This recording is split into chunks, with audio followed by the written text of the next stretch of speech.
Oh, this is Stead. I'm here with the midweek reflection for Ascension, and it's based on Acts chapter 1, verses 1 to 11.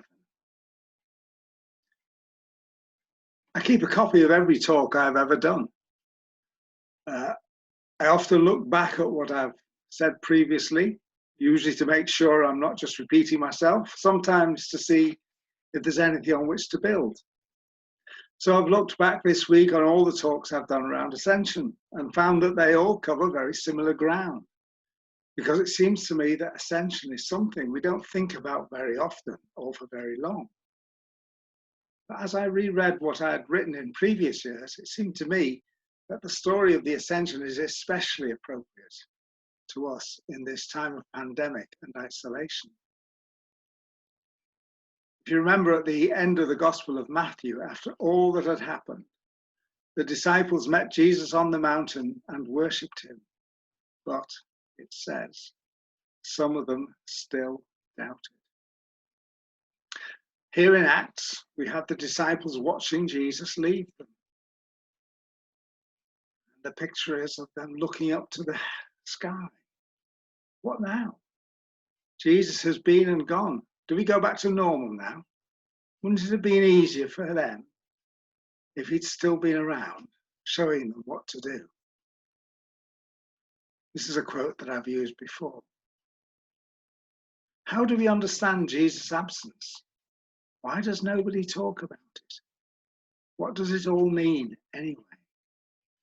Maybe we should call Ascension the great day of honesty, where we all admit out loud that Jesus isn't here and we all wish he were, because most of the time we've got no idea what we are doing. The fact that he isn't here spells out clearly that we have been entrusted with his mission.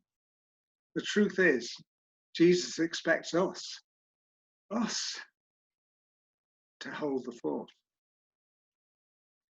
And here we are, holding the fort in a time of global crisis, at a time when we're on our own, when we can't meet, when the church is closed, when the world is in tatters, when so many have lost loved ones, so on and so on. We've been left to hold the fort. How exactly? How are we meant to do that? But the answer's there in the passage. It's a word we've heard a lot of lately, a word that describes the situation we're in perfectly. The word is wait. The world is waiting for an end to this crisis. The world is waiting to return to normal. But Jesus doesn't tell the disciples to wait for things to get back to normal. He tells them to wait for the abnormal, to wait for a promise, to wait for the Holy Spirit.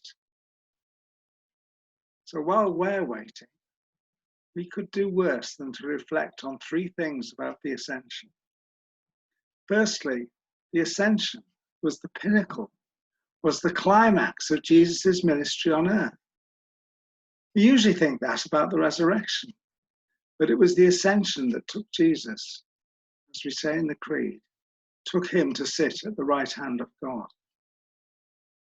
When Jesus was born, heaven came to earth. When he ascended, earth and humanity in particular came to heaven. Jesus is the human representative of all we humans. He knows our weaknesses. He just knows. Thirdly, as I've already said, it's the Ascension that marks the transfer of responsibility to us. So we could do worse, a lot worse, and follow the example of the disciples and wait. Because the promise was that they would receive power when the Holy Spirit came. Power that would enable them to do much more than hold the fort. Power that would enable them to change the world. Power that would overturn the old normal forever. That promise was for them, but the promise is for you and for me too. We wait, along with the rest of the world, for an end to the crisis. But we don't need to wait for the Holy Spirit. He has come, and he is for us. So I pray that every one of us today will experience the touch, the power of the Holy Spirit, so that we too will be filled with and witnesses to the transforming power of God to change our world. Keep waiting for that. Keep praying for that. With his power, we can hold the fort.